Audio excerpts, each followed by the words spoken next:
नकलची सास। साक्षी की सास को पैसे का काफी घमंड था। वो किसी को भी अपने आगे कुछ ना समझती, नौकरों को डांटती और सारा दिन बैठी टीवी देखा करती। साक्षी के भाई की शादी आने वाली थी, जिसके लिए वो शॉपिंग करने बाजार जाती है। वो बाजार जाने के लिए घर से निकलती है तो सामने उसकी सास बैठी होती है।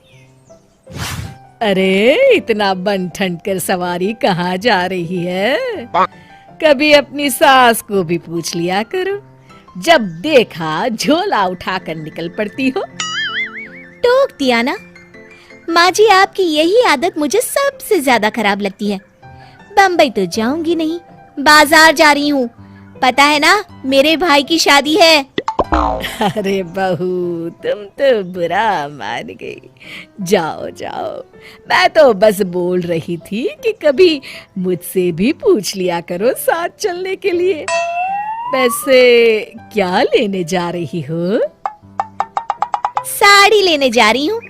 और क्या पूछ लूं? सारा दिन बैठे बैठे घुटने खराब कर लिए हैं आपने। चला तो जाता है नहीं। 1 घंटे का काम 3 घंटे में होता है आपके साथ तो।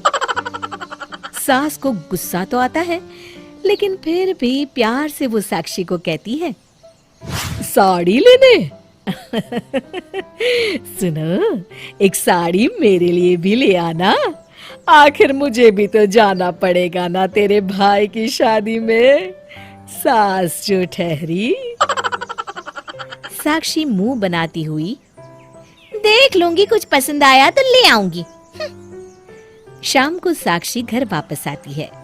ये लीजिए आपकी साड़ी, बहुत ही मुश्किल से मिली है आपकी उम्र के हिसाब से। सास साड़ी देखती है और साक्षी को भी उसकी साड़ी दिखाने को बोलती है, लेकिन जब वो ये देखती है कि साक्षी की साड़ी लाल चटक रंग की है और उसकी सिंपल, तो वो भड़क जाती है।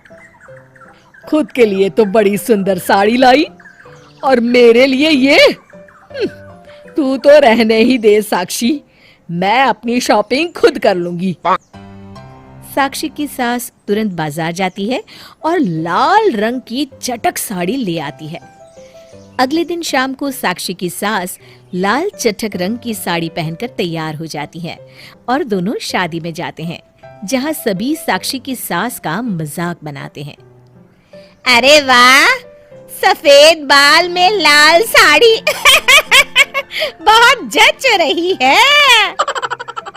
साक्षी को ये सब सुनकर बेइज्जती महसूस होती है, लेकिन वो कुछ नहीं बोलती और सास के साथ घर आ जाती है। अगले दिन साक्षी का टेलर घर में उसके लिए घेर वाला पार्टी गाउन लेकर आता है, जिसमें ढेर सारे चमकीले सितारे लगे होते हैं और वो ऑफ शोल्डर होता है। साक्षी वो पहनकर किसी पार्टी के लिए निकल रही होती है, जिसे उसकी सास देख लेती हैं और अगले दिन वैसी ही ड्रेस वो भी ले आती हैं। साक्षी की सास वो ड्रेस पहन तो लेती है, लेकिन उसे पहनकर वो खड़ी ही नहीं हो पाती है और कमरे से ही साक्षी को आवाज देती है, साक्षी! अरे ओ साक्षी, कहाँ मर गई? जल्दी मेरे कमरे में आ।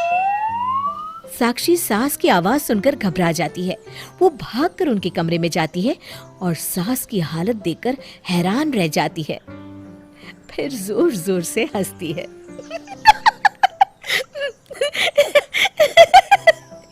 अरे माँ जी, ये क्या?